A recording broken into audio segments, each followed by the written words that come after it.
Hey, hello, leavers and unbelievers. Wear your heart on your sleevers, and for this month, the LGBT pluses. We're continuing our focus on the LGBTQIA plus community this month with part two of Ben and Brian's Big Breakfast. And if you haven't tuned into part one, I think it's a good idea that you do that first. But Ben Gresham Petrel, our guest, decided to tweet Brian, and Brian Houston, the former leader of Hillsong, you might remember. And what do you know if Brian didn't tweet back? And they had a meeting to discuss gay conversion therapy and what should be done. So welcome back, welcome back. There's a huge content warning on this. It's hard stuff, but it's a great story. My name's Tanya. Matt Drapper, or Drapper, is my co-host for this Pride Month here at Leaving Hillsong. And we had the wonderful opportunity of sitting with Ben and discussing his big old breakfast with Brian, coming out of the closet and coming out of Hillsong. And he's got so much joy to share. So, let's hit up part two of Ben and Brian's Big Breakfast. So I tweeted Brian, Tanya, and I tweeted him this, I think I said something like, gay people are dying in your church. There is blood on your hands. Now, and how dramatic is that? That's like, well, now I mean, it's not wrong. It's not wrong. Right. But the filtered part of me now probably wouldn't allow myself to do something like that. But back then, the kind of proud out there gay twink decided to tweet Brian. We all know Brian loves Twitter, and he absolutely does love Twitter. And he loves the drama of it. He loves the drama of it. So he replied back and he said, I would love to, maybe have a coffee with you, publicly tweeted back. And he said, I'd love to have coffee with you when I'm back in Australia. And so I reached out. Yeah. And Brian decided to meet me, and we had, we were kind of going through the dates, when are you available? Will we catch up in the hills or the city? And anyway, we finally agreed to do a breakfast in Glen Haven, which is where Brian and Bobby lived. And I think they still live today. And we met at Flower Power, which is a nursery, a garden nursery, and they sell plants in Glen Haven. And that was not too far from where. Open and outdoors. Nice and open and outdoorsy. Public, and the date was 12th of November 2010, Friday morning. And I remember being so nervous, like, oh my goodness, I'm gonna, I'd seen Brian, I'd said hello to him heaps of times in church, but it was just me and him having breakfast. And I was so nervous, and I kind of felt like I was meeting the president, because that's who Brian is, right? He was the big man in church, but I also felt like I had the entire weight of the kind of traumatized gay Christian Hillsonger world on my shoulders. And so I wanted to do right by that. I remember I stayed at my parents' house, and I had printed off a table with 10 names on it, 10 names of young queer people at Hillsong, lesbian, gay, bisexual people at Hillsong, and their experiences. And let me be really, really clear that all of our experiences were different. Not everyone had been through a conversion program like me, and not everyone had been treated the same way I was treated. I mean, everyone had a negative experience. It was just kind of what level of damage, what level of negativity had these young lesbian, gay, bisexual people gone through. And there was always a story of heartbreak and pain and rejection and confusion, and just wanting to belong in a place where they felt like God would love them and their church would love them. And none of them felt that way. And that, I think, is the saddest thing in all of this. I had the names, I had their ages. I used anonymous for people that didn't want to be identified. And I even included email addresses, because I thought, maybe Brian might want to email these people and just say, hey, you know what, we actually do love you. There's a space for you. I was going in there trying to advocate for Hillsong to be this place of gay acceptance and gay welcome, and probably at that stage wanting Hillsong to jump 50 years into the future. And it was a bit unrealistic of me, but I had this great hope that maybe Hillsong would become a gay-friendly place. I had my story. I dressed up nice in a collared shirt and some nice jeans, ready to meet Pastor Brian. And I walked into Flower Power. I sat at a table in the cafe section, and then I saw Pastor Brian walk in. And it was just unreal and overwhelming all at the same time. And I probably had about an hour and a half with him. Okay. And it was a very frank, open, candid conversation with him about my experience, about my story, about my hope for the church, about what I'd heard other people go through, about his views on homosexuality. And I didn't sign any sort of non-disclosure agreement. I didn't sign anything saying that I wouldn't share anything. So I actually wrote a blog post straight after. As soon as I got home, I wrote a blog post about it, and I called it My Breakfast with Brian. It's still there. And I wrote a blog post about it and the questions I'd asked Brian, because I felt like people deserve to know as well, because queer people in Hillsong Church got no answers at all, no answers. So we were left to navigate this by ourselves. And at this time, they'd kind of bring Cy Rogers in. There was no answers. There was nothing kind of for anyone. It was kind of like figure it out. And when people tried to figure it out, it was always the same. It was like, you're sinful, you're not welcome, being gay is wrong. And so I thought, I'm just going to ask him these questions.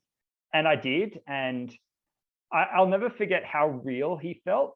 In my head, he was like this idol, this, big man, or, kind of this almost like godlike figure. And yet he was having a really candid conversation with me about gay stuff and homosexuality. And it was just odd and refreshing at the same time. And there's a lot to unpack even in just that, that conversation. I wonder in retrospect. Yeah, I'm so impressed by this. I mean, it was 12 years ago, but still, I mean, he's an imposing character, Brian, and a mixture of kind of personality aspects, very, not intimidated, but I mean, he's got a presence now. He's a big figure and yet kind of just a regular guy. He can do that as well. So it's, it really feels like the kind of old-timey LGBTQ kind of protest. You would have someone with very little power meeting with somebody with just immense amounts of power and just sitting face to face and bringing that list of people. It reminds me of sort of like the protests during the era of AIDS, and when people would bring people's physical names to the desks of politicians and say to people, these are real human beings, look at them, look them in their eyes. And so I'm interested in this breakfast. On your blog post, it mentioned that you felt like Brian was quite nervous himself about meeting her and so on. What do you think that was about? Yeah, look, he definitely was. And that surprised me. I didn't think he'd be nervous. I mean, because who am I in the scheme of things? But, I think it would be easy for me to go, maybe it was to do with damage control. And, he didn't want me putting the name Hillsong and my experiences, which were quite horrific. He didn't want me putting that out there to the public. And so maybe a bit of it was damage control. But I do genuinely think, even today, even with Brian's failings, I think he still did have a genuine heart for people and for his congregation. I'm not saying he was certainly not perfect. We all know he's not perfect, right? That's part of the reason why we have this podcast. But I do think that at least part of him was good, and part of him felt some sort of level of guilt about what I had gone through, and some sort of level of responsibility about it not wanting to happen again. Because even though Hillsong didn't become a welcoming place for gay people after this, what it did do though, it was quite powerful, because he did say to me that he would speak to his youth leaders, and he would speak to his staff, and he'd speak to the counselors, and he'd share what would happen to me, and he would make sure that gay conversion therapy is not happening at Hillsong and nobody's being referred to it. And what I found out is he did do that. He spoke to his staff, he spoke to his youth leaders, and he said to all of them, he said, I don't want anybody being referred to gay conversion therapy. I don't want anybody advocating for this pathway. So he did do that. So credit where credit's due, right? Brian and I didn't see eye to eye on everything, and he certainly wasn't, an ally. I wouldn't say he's an ally, but he did give me that commitment, and he did follow through with it. And it still doesn't mean that people didn't fall through the cracks, right? But at least you had, for the first time, the leader of Hillsong saying to staff, you were not to do this. You were not to refer people to gay conversion programs. And he also was very candid with me at saying that he himself didn't support gay conversion. He also didn't affirm gay people. He certainly didn't do that, but he didn't believe that conversion worked either, which was a very candid, kind of frank position. I think it was weird, because I expected to go into there thinking that I would be the one being vulnerable with him, and I was, but he was also really vulnerable with me. This was a life-saving breakfast, you know, ultimately. And I'd hoped that it would be, because honestly, it was so horrible what I went through, and just I think anybody that is passionate and advocates from a place of experience, I think you do it because you know that you don't want anybody else to go through that and be where you were at and feel that sense of shame. Yeah. Because when you feel that sense of, I think, it's Pride Month, right? But and Drappa, you know what I'm talking about. But when you feel that sense of liberation and freedom, as somebody who is queer, as somebody who is gay, you can't go back in the closet anymore. You've seen, use a Christian term, you've seen the light, and you no longer can hide it. You want everybody else to experience the joy and the freedom that you're experiencing. Yeah. It doesn't mean that it's all going to be easy, and it doesn't mean that things are just going to magically get better, but it does mean that you might accept yourself and find a place where you feel you have that freedom. You know, if you still want to be a Christian, you can do that, but at least you can accept yourself for who you are and authenticity. be ashamed of it. Yeah. Yeah. And so this breakfast that I had with him, when we talked about everything, we talked about Cy Rogers, we talked about training, we talked about what other churches were doing, and it was just really frank and really candid. And after this breakfast, for a period of about 2 years, even after I'd left Hillsong, Brian and I would still occasionally email, and again, Twitter, right? The medium of Twitter. I would still use Twitter if I saw that he was doing something good for the gay community, even if it was something very, very small, like somebody saying, you know, we don't want gay people to feel bad at church, or being really clear on a message and providing more info. I would commend him on Twitter because it was the right thing to do. But I'd also try to hold him to account. And we developed, I don't know if it was a friendship, Tanya, but it was kind of a strange, I guess maybe a slightly distant friendship, where like he would answer emails from me and he would retweet, you know, like kind of respond to my tweets and do things. So it was this kind of, whereas he was this ridiculously busy man. And even though he knew I'd published this blog post, right, like he knew it. And I didn't know what that would do, and I didn't know how he would feel about it. But it's a very reasonable post, though. But I sort of wonder, with people at that level of, you know, power and influence and success, how many, you know, genuine people do they actually get engaging with them critically and approvingly? You know, that's as genuine as you can get. And I'd imagine it'd be a long time, especially since then, that anyone's done that. And I think that part of it, I tried to make it clear with him that I wasn't the enemy in all of this. Like I wasn't out to get him. Yep. I wasn't out to destroy the church. And I wasn't. This is like, I hadn't, like, apart from my blog post, anytime I did media, I shared my story and I didn't mention Hillsong. And I didn't do it out of respect for that relationship I had with Brian, kind of that friendship. Yeah. But I also didn't do it because I at the time, I didn't want to damage the church or hurt the church. And look, part of that was good and part of it was bad. And I'm at a point now in my life where I realize that my story is my story, and I don't have to protect big entities or people from being able to share my truth. But, you know, I guess I wanted to give, or I'd hoped that I would be able to give Brian that breathing space to be able to make enough change without me making it more difficult for him. Just before we jump too far ahead, what do you make of the great Do I Love Gay People by Brian Houston letter that I think that was 2016? So conversations that Brian was having at the time with myself and with Anthony Ben Brown definitely helped him be at a point where he felt like he could write that letter. Was it the answer that we wanted? No, because he still, you know, homosexuality is a sin and he still doesn't affirm gay lifestyles. But for the first time, that letter was so powerful, that blog post, that letter from Brian, Do I Love Gay People? Because it was the first time I think a lot of queer people at Hillsong had actually heard him say anything directly about who they were. Was this during the same-sex marriage plebiscite that was going on in Australia? No, this was a few years before that.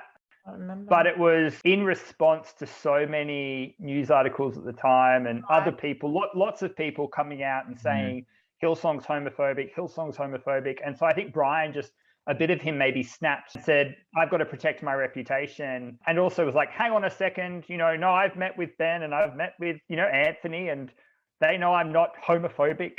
And I want to set the record straight that I'm not homophobic. Yeah. I think that's what it was. I think it was a lot about kind of reputational thing. Yeah. And so he wrote this blog post, Do I Love Gay People? Where he's like, yes, I love gay people. Yes, they're welcome at Hillsong Church, but we don't affirm sinners. They're sinners, and we don't affirm their lifestyles, and they can't serve. Yeah. It's funny how they define homophobia. I'm definitely not homophobic, but and you know what, I heard other stories. There were other gay people who, just like me, had decided to stay at Hillsong, and many of these people stayed a lot longer than I did after they'd come out.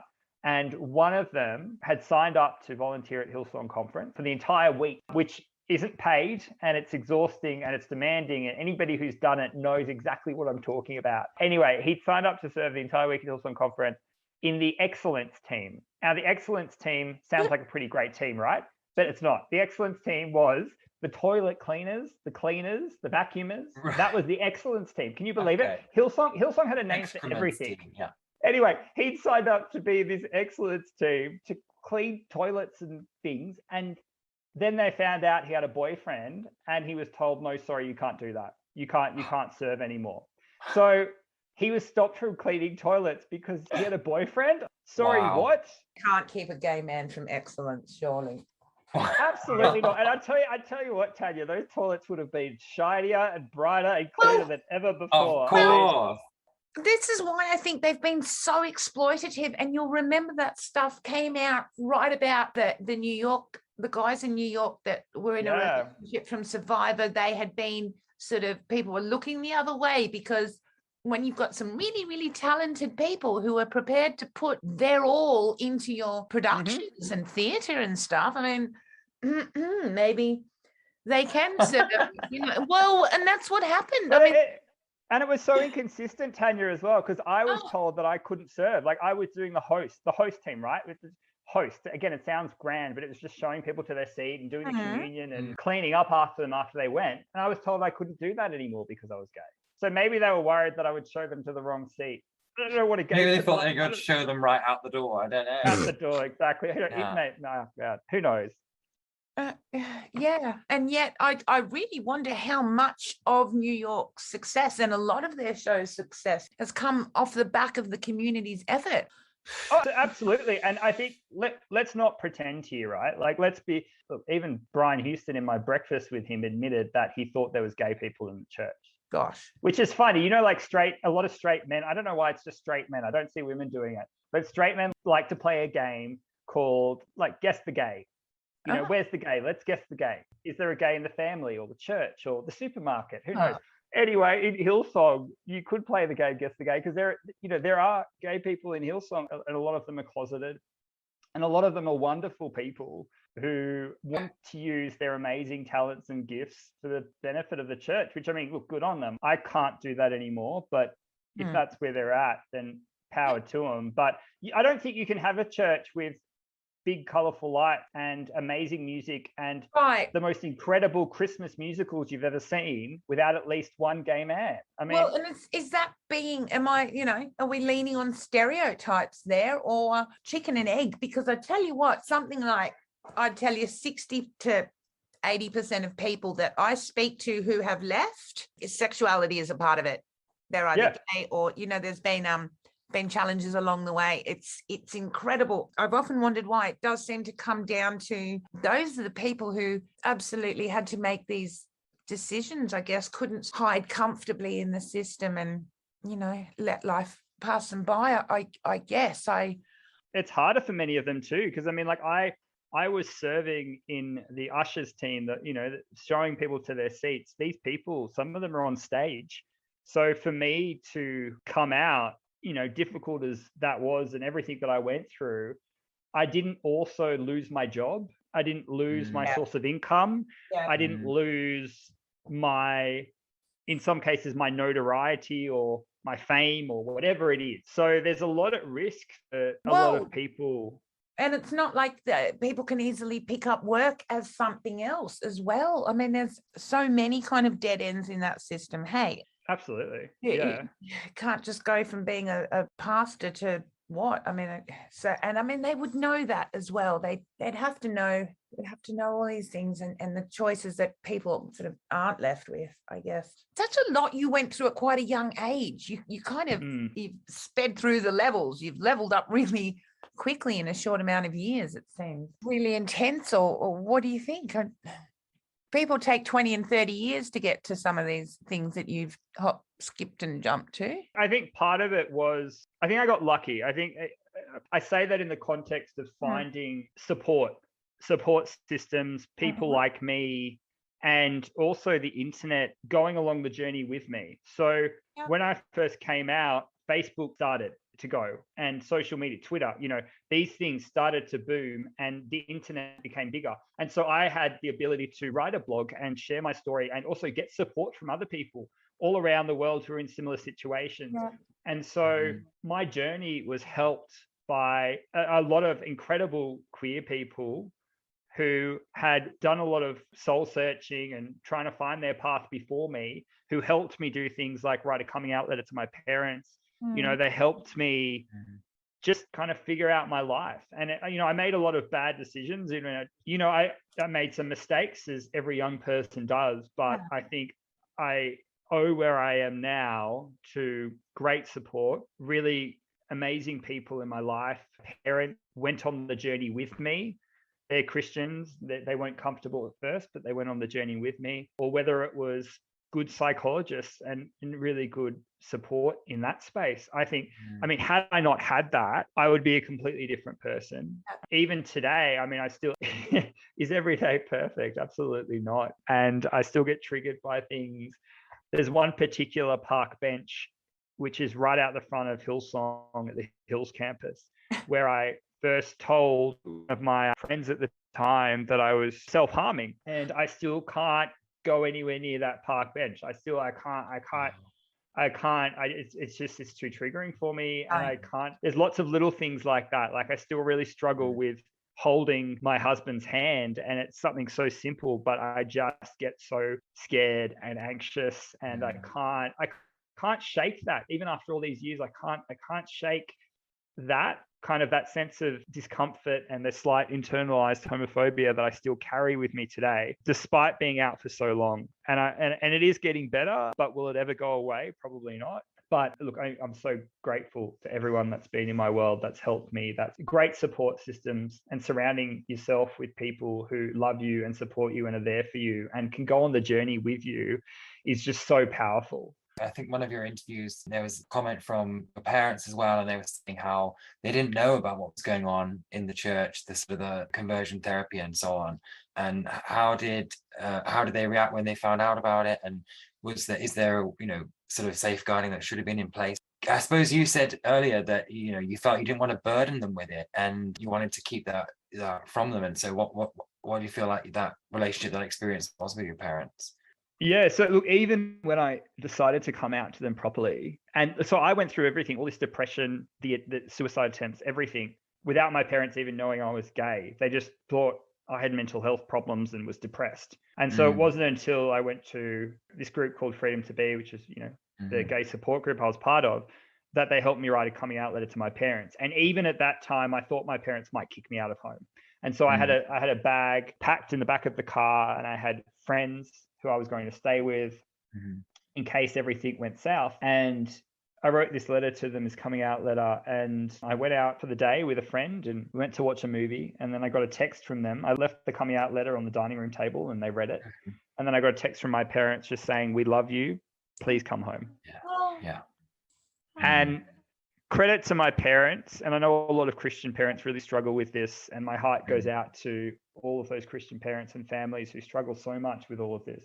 But my parents moved forward and became who they are today because they were willing to listen to me and hear my experience and my stories. And also any book that I gave them, they would read, or any documentary I would give them, they would watch. They loved me that much that they were willing to do whatever they could to go on the journey with me and help support me and love me and be there for me. And even though they didn't get it, necessarily. And at first it was really difficult for them, but they went on the journey just like so many people do. And today they still go to church every Sunday, not to Hillsong. They go to this LGBTIQ affirming, uniting church, and they won't go to a church that is anti-gay. They won't even go to a church that has a unclear position. So they would never go to a church like Hillsong, even the Hillsong that it is today, because they don't have a affirming position. And so that's where my parents are at now. They've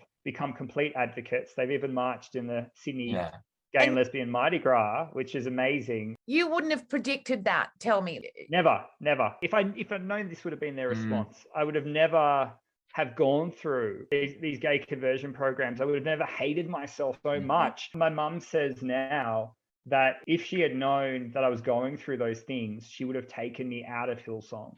Yeah. She would have taken me out of Hillsong so quickly. And she almost feels angry at Hillsong for taking away her right to decide what is best for her son. Yeah, because they circumvent that parental decision, don't they, when they start imposing those kinds of programs and stuff. I mean, that's a really beautiful part of it, is we can really misjudge people negatively. Hey, but there's so much clouded by so our much own secrecy. fears.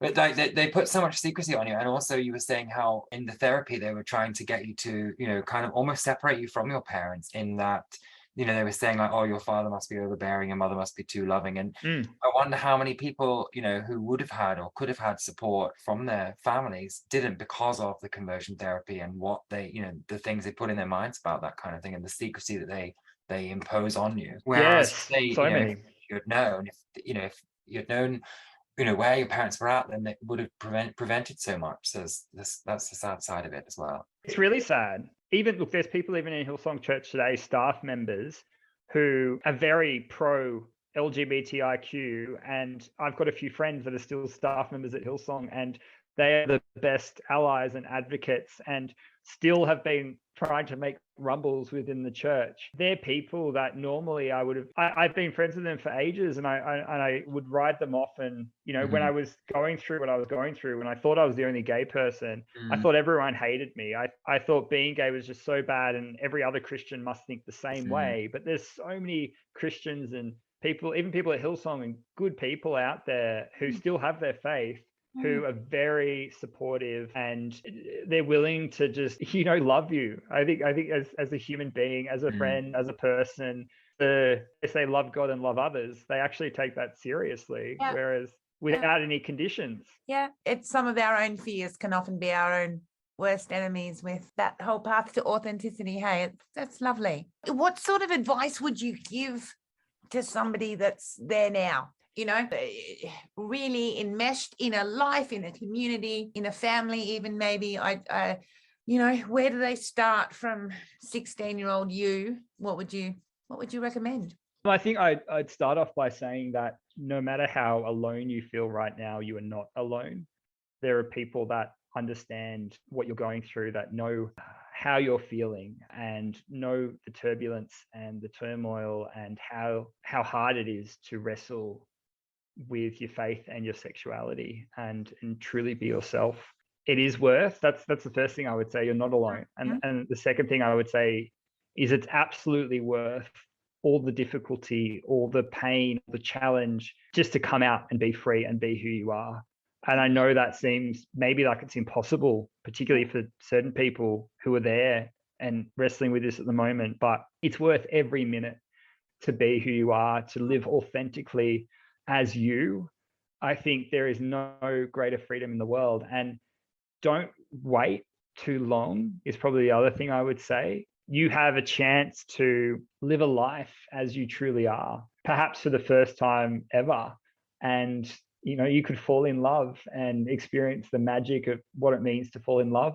Or you could find yourself surrounded by a community of people just like you, who love you and support you and want to bring out the best of you in all of your colors, in everything that you are. And, if you still want to love God, you can do that too. And, there's no restrictions placed on that. I think just it's worth it all if you have the courage to come out. And, if you do have the courage, reach out, even if it's a tiny bit of courage, reach out. get in touch with somebody who will support you and be there for you. And it's worth it all. It's worth everything just to live authentically and be who you are and start the healing as well. I think that's a really important thing. Yeah. Just start the healing and get the help that you need. And you owe it to yourself to have a life where you wake up every morning and you know that you're not a mistake, you're not a failure, there's nothing wrong with you, you're not broken, you're everything opposite of that. You're loved, you are exactly who you're meant to be, you have value in this world, you matter, and there are people out there who love you and will love you for every part of you. And I think that's important to realize as well and to hear. That's so gorgeous. Now, you've been married for how long? It'll be 5 years in January. Can you believe that? Right. Yeah. Right. Yeah. I can't as well. And guess where we met, Tanya? Mm-hmm. We met.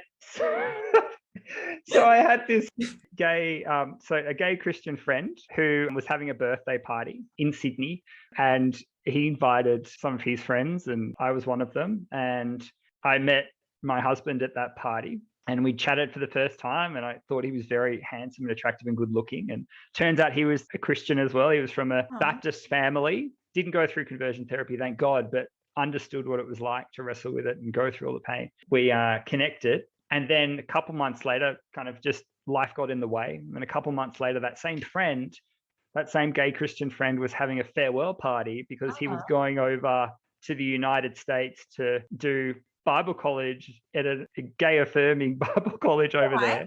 And so he was having a farewell party, and we met again at that farewell party, and we just hit it off, and we started dating, and we fell in love, and it was just so strange. And probably the opposite. No, I know, definitely the opposite of what either of our churches growing up wanted for us. But it's been wonderful and really, really good man. And I'm very blessed and I'm very happy. I don't regret coming out, not for 1 second, not for 1 minute, I wouldn't change a thing. If I had to change something, it would be, making the decision to try to change myself.